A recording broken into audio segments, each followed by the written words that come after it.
It's time for The Verdict. The Verdict is a lively discussion of current events and legal issues pertinent to Oklahomans. The Verdict is hosted by Kent Myers and Mick Cornett. The Verdict is brought to you in part by Betcher, Martin, Jean, and Jackson, when hurt people need help. Betcher, Martin, Jean, and Jackson in Ponca City. It's time for The Verdict.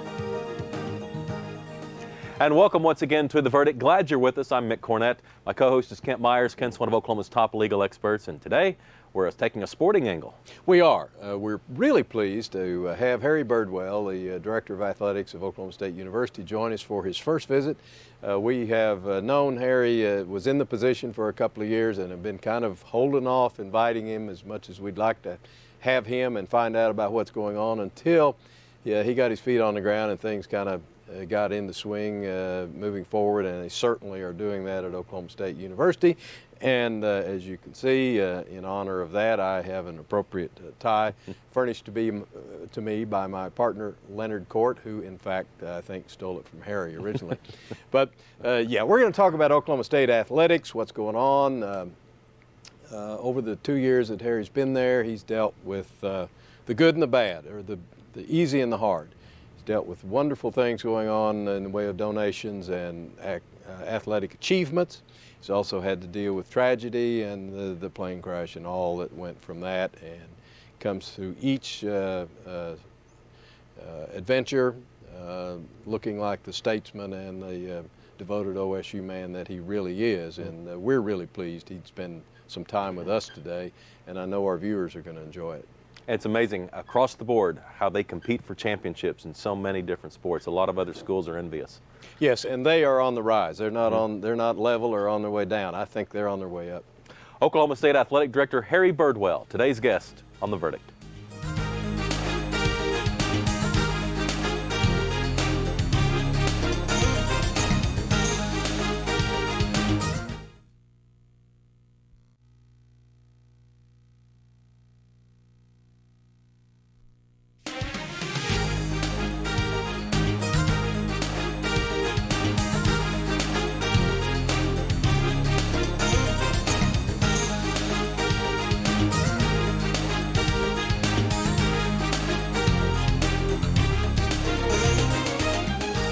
Welcome back to The Verdict. Mick Cornett with Kent Myers, and Kent's going to introduce our guest. As we indicated in the first segment, we're very pleased today to have Harry Birdwell, the athletic director at Oklahoma State University for the past 2 years.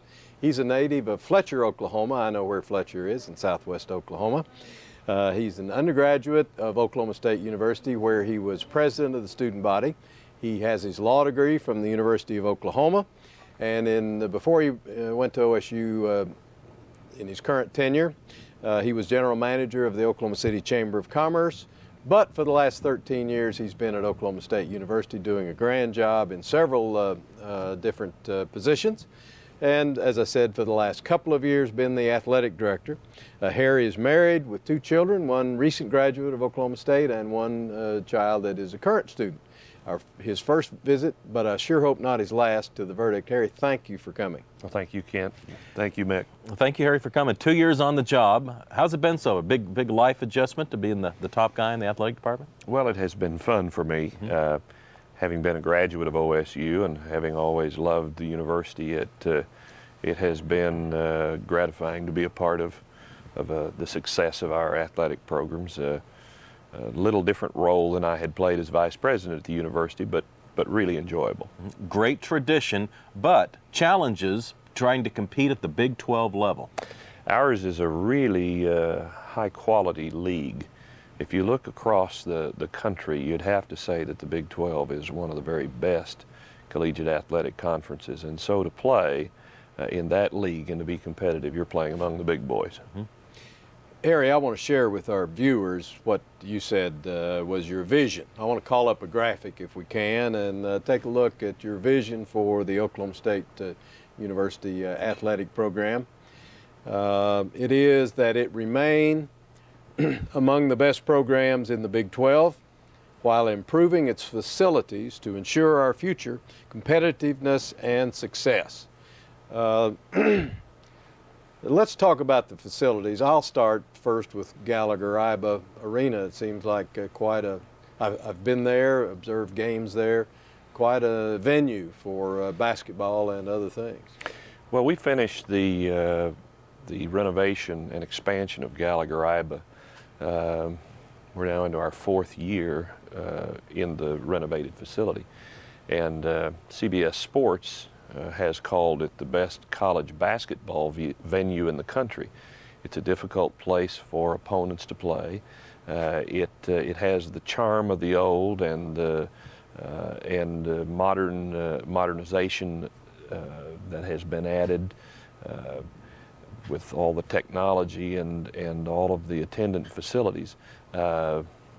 Sports medicine, the academic center, all of the coaches' offices and the meeting rooms. I mean, it's really a great facility for us, and it's been a godsend. It's already had a positive impact on recruiting and on fan commitment, being able to retain great coaches. So I think it's had a marked impact on our programs having that facility in place. When you decide to improve that facility, you also decided to keep it in its same location, not move to the perimeter of the campus like so many other schools had done. That seems to be a very smart decision, and I assume you'd think you all made the right one. Well, we debated that long and hard. We decided that we would attempt to continue to honor our past and the history of the great personalities that have been a part of OSU athletics over the years, preserve the old and add the amenities that needed to be a part of a high-quality facility. But the thing that is, I think, most special about Gallagher-Iba is that we retained what I think is as good a home court advantage as there is in the country because of the angle of the seating and the nearness to the court, the loudness of the facility. It's a difficult place to come and play, and I think it adds a dimension to our wrestling program and our basketball program that is a significant home court advantage. Is there any? Does it cause you any problem in scheduling?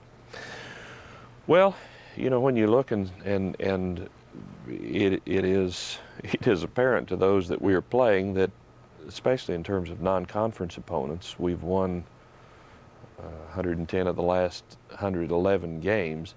That's kind of an intimidating notion, and it does, I think, limit some opportunities. But fortunately, the fact that our program has done as well as it's done and been in the Final Four twice in the last decade, I think that has helped to drive television interest in having the Cowboys on regional or network television, and so more and more the television networks and the network executives are helping to influence scheduling so that we have better matchups. Your finest facility may be your golf course for the men's and women's golf teams and the practice facility you've had there at Karsten Creek. Karsten Creek is a beautiful facility several miles west of Stillwater. It's unlike most courses in Oklahoma. We think it offers a great recruiting advantage, and obviously both our men's and women's golf programs have been dominant in the Big 12 and on a national scale for a good number of years. Mike Holder was the principal architect of that facility and has helped to raise the money over time. And it is a beautiful facility and one that the university is now using for fundraising activities above and beyond our athletic interests. It's just a great place to come and play, and a lot of people who have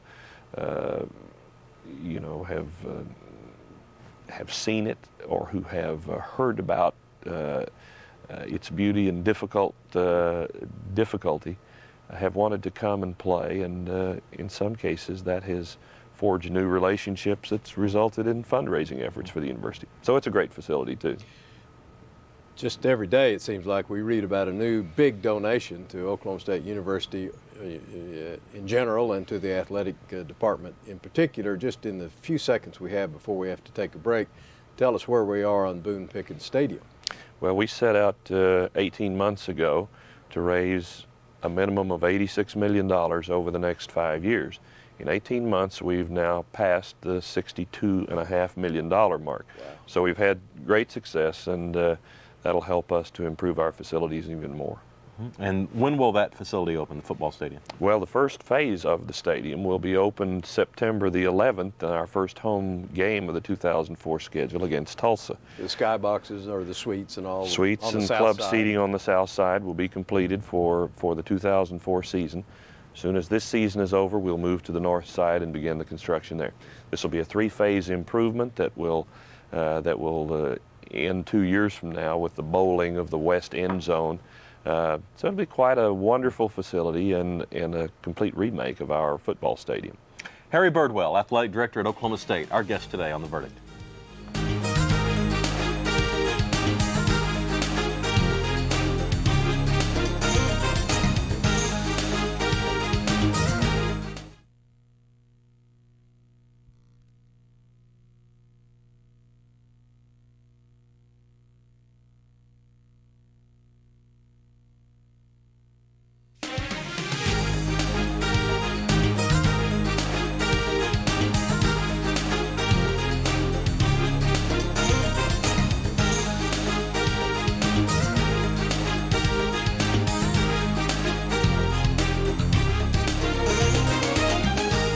Welcome back to The Verdict. Mick Cornett with Kent Myers. We're visiting with Harry Birdwell. Kent, where to now? Well, I want to change the subject a little bit and talk about Title IX, gender equity. I know every athletic director has to struggle with that to make sure that there's a proper balance. What are you doing at Oklahoma State, and what kind of challenges does that give to you? Well, Title IX requires equality in terms of participation among males and females. Obviously, the notion of having proportionality such that you have equal opportunity for participation is important.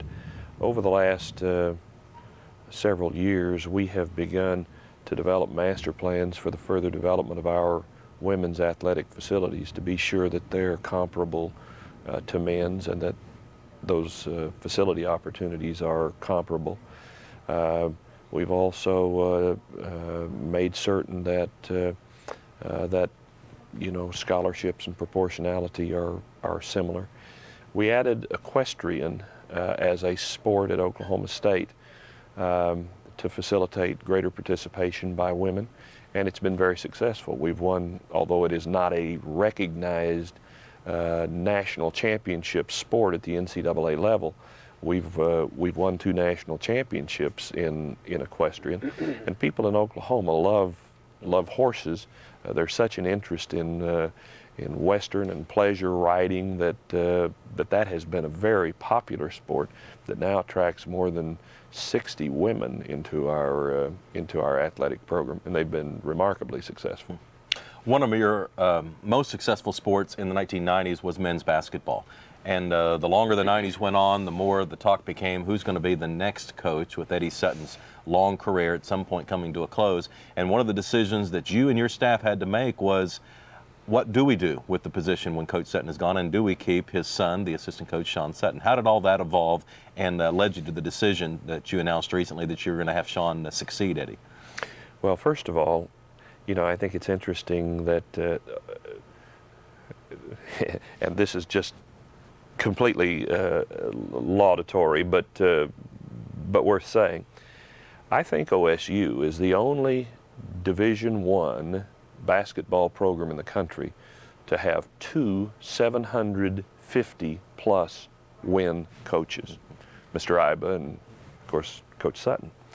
And he's been a great coach, and surely before long we'll be able to get him into the Basketball Hall of Fame. But succeeding a coach that good will require special talent.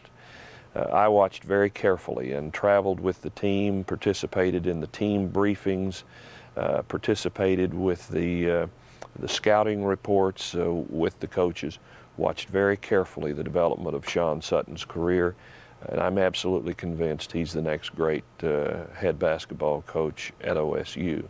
And so we made the announcement and asked the Board of Regents if they would approve designating Sean to succeed Eddie. I'm satisfied he's a great defensive mind. I'm also satisfied he is a marvelous offensive strategist. If you watched our team this year, and they were very good, had a great year going to the Final Four, Sean was responsible for all the special offensive plays called in the huddle and making offensive adjustments at halftime and calling the out-of-bounds plays after timeouts. He did just a great job. The result after we have named Sean has been phenomenal.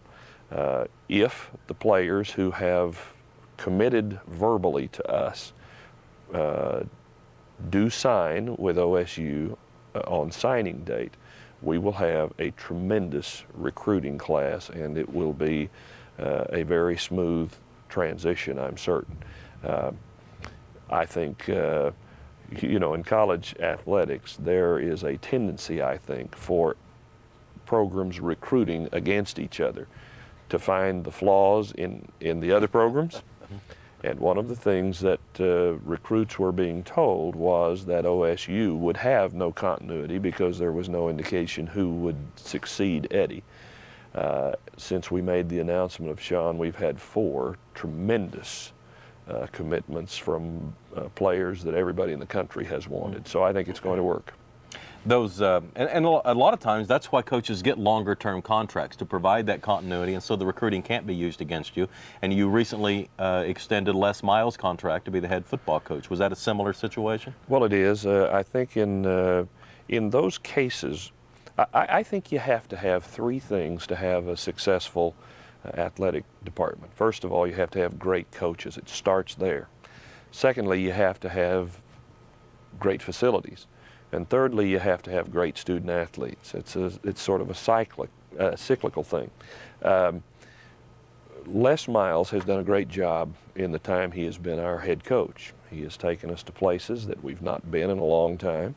He has successfully put together a great staff that are player friendly and great recruiters. They've done a good job. We've had back-to-back very fine recruiting classes. And in Les's case, what we want to do is provide him security in Stillwater and the assurance that we are making a commitment to our program that will let us compete effectively in the Big 12 Conference and on a national scale. Virtually every really good coach in college sports is highly competitive, and they want to win, and they want to be assured that the commitment is there, both to them personally and to the needs they have in the program to be sure we can succeed. And candidly, that's why we are in negotiations to extend Les's contract. Harry, Colorado has had some summer highly publicized problems in recruiting at the Colorado football program. The NCAA, is making noises about perhaps changing some rules, tightening up recruiting. Do you see any impact at Oklahoma State on recruiting because of problems elsewhere? Well, I think there will be an impact on every program in the country. In truth, the excesses that have been a part of recruiting probably need to be curbed. I think every athletic director would join me in saying we hope that there is not an overreaction. I mean, I think what is being said on a national scale is that behavior is important and responsibility for one's own actions is highly important. The recruiting process in college sports is about getting to know the young men and women who are going to be a part of our athletic programs for the next 4 or 5 years. So structuring something that helps us to be sure that we focus on the fact that they will be student athletes, that there is an academic component, and that there is a responsibility component, and that there is, in fact, a public relations component. It is amazing to me, Kent, how many people watch student athletes on university campuses and how many youngsters make heroes of the young men and women who are a part of college athletics.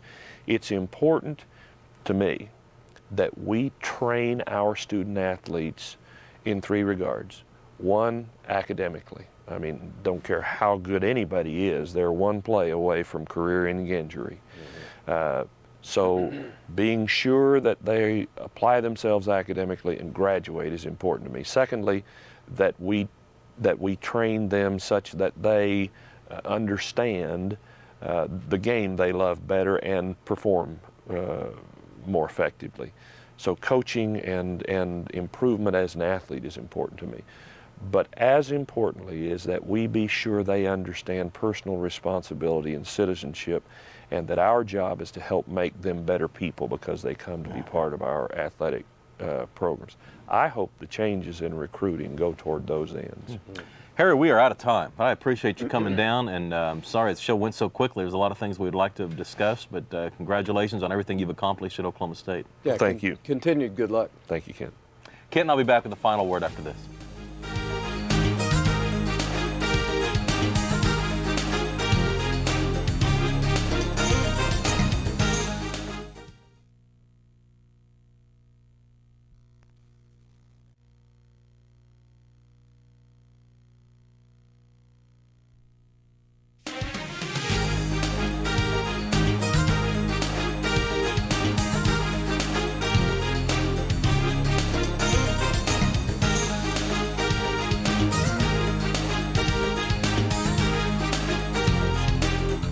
Welcome back to The Verdict. Mick Cornett with Kent Myers here to wrap up another show. Harry Birdwell is at Oklahoma State at exactly the right time. He's the kind of guy that can get things moving and get it pushed over the hump and get the money raised, the facilities built. Got a lot of confidence, got a lot of charisma. He'll do fine things, continue to do fine things at Oklahoma State. Speaking of people who do fine things, next week we're going to have Barry Trammell, a sports writer, on who does fine things with the pen and paper. And he'll be talking about some topics that he thinks are important in athletics here and nationally. Let me give some internet opportunities for you. First of all, to find out more about Oklahoma State University, Harry Birdwell's teams, okstate.com. I bet you can even buy a season ticket on there. And of course, our website, theverdict.tv. For Kent Myers, I'm Mick Cornett. We'll see you next time on The Verdict.